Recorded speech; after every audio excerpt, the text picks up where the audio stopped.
before that I would probably install something else. And that's because Fedora had the latest KDE and it had the latest software and it had the latest kernel, and that was that was also in the news, and it was going to number one spot in distro watch. So these distros, if they do a 1 year cycle, then you're talking about the GNOME desktop with like KDE 4.3 maybe, or of course you could always just make available a new version of that, but that's not part of the stable thing that you get when you install when you actually install the ISO. So I think that's the pressure they have, is they all, instead of trying to pace themselves down, as OpenSUSE did, I think about 6 months ago. They changed from like 6 months to 8 months. What they have to try and decide is maybe to limit the cycles, or to slow down and then reduce the number of stable releases that they have. And even KDE could try and pace down the releases of 4.x releases, and say, well, we're just going to try and aggregate these different versions and have fewer releases and have more features in each one of them. And this could improve in some ways, I think Mark Shuttleworth was trying to organize and coordinate things like releases like that at some stage, and you get lots of flack for it. Yeah, I think it's all different audiences as well, though, different targets. For Linux people who are experienced and they want the bleeding edge, there's always going to be distributions for them anyway. They're never going to settle for something that's even a few months out of date. They don't want to wait for the latest KDE or the latest Firefox or the latest whatever it is. They want that now. They want that yesterday. But for the mainstream, I do think a longer cycle like that would certainly be more appealing to get people onto Linux. You're touting the stability and things like that, and so it's not out of date. It's a compromise essentially between something that's nice and stable and it's not going to crash on them, it's not going to break on them, and it's reasonably up to date for the average Joe user. And they don't have to keep updating it that often. They're upgrading, should I say, that often. So. Well, the only other bit of news I've got, and then I'll give somebody else a go, it's just a very, very short piece, which I covered recently on my site, which is the news about AT&T doing a 2-for-1 deal on Windows Phone 7.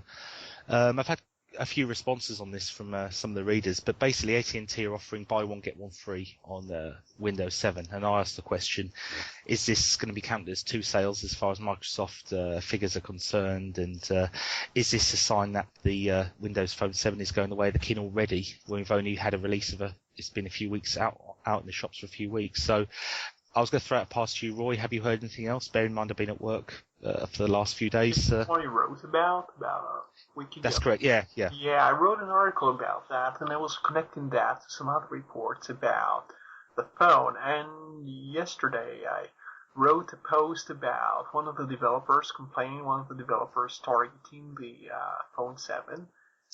He was complaining about the jailbreaking of the phone, which is known to have poor security and doesn't have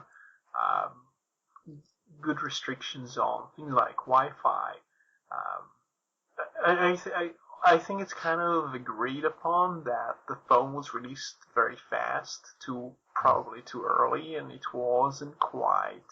It didn't have all kinds of very basic features, and the reason they wouldn't include these features is because they had to basically set deadlines really early and basically say, well, we have to go to the market now because the competitors just carry on going forward and getting all the developers, and but I think they're completely lost now, and even the developers will kind of see, well, this thing isn't selling too well, and I'm pretty sure it doesn't sell well. Microsoft doesn't say anything, so developers will not have any momentum to kind of cling on to, and they will just abandon the platform, like Skype did, like Adobe did, like quite a few other developers, major developers did. They basically said, well, we don't think it'll succeed, and from a perspective of shareholders, we should not bother wasting any time even developing or even porting are programs of this platform, and they were quite right as far as I can tell.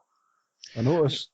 Sorry, on that, I noticed that on the Mintcast audiocast, one of the hosts, Rothgar, during his lunch break, there's an AT&T store near his work, and he went out to have a look at a Windows Phone 7 phone during his lunch, and what he said was, it's blazing fast, it is seriously fast, but on the other hand, you've got to remember it doesn't do very much. That's why it's fast, is because there's nothing there. Functionally, it's bare. The cupboard's bare. So that's why it's blazing fast. It doesn't do anything. Well, it's apparently, I don't know I hope this is still the case, but apparently it's lacking the tethering feature, which to me is a rather sort of very basic task. I hope that's still the case, and it is missing the ability to tether the phone. In 2011. I think they promised in 2011, which is kind of, we're in 2010, so it can be a year from now. You see, just to show you the power of the Android phone. I've got an HTC, as I've said many times before. But I recently went to a meeting, and we didn't. I hope I haven't told this story before to everybody listening, because it's going to bore you if I have. But I recently went to a meeting, and there was a few laptop users, and we didn't have a Wi-Fi connection because nobody knew the password for the Wi-Fi that was in the office area. So I set up this Android phone with 2 clicks and made it a Wi-Fi hotspot, and let all the laptop users connect to it just like it was a normal everyday Wi-Fi hotspot in a cafe or something. And just little things like that, it was just so simple. And then to see that feature, or to see a tethering feature missing from Windows Phone 7, it sort of begs the question, what year did Microsoft intend to release it? Is it 2010 or sort of 2002? Because things that we all take for granted now on even the most basic of Android phones is obviously absent from the Windows 7 variety.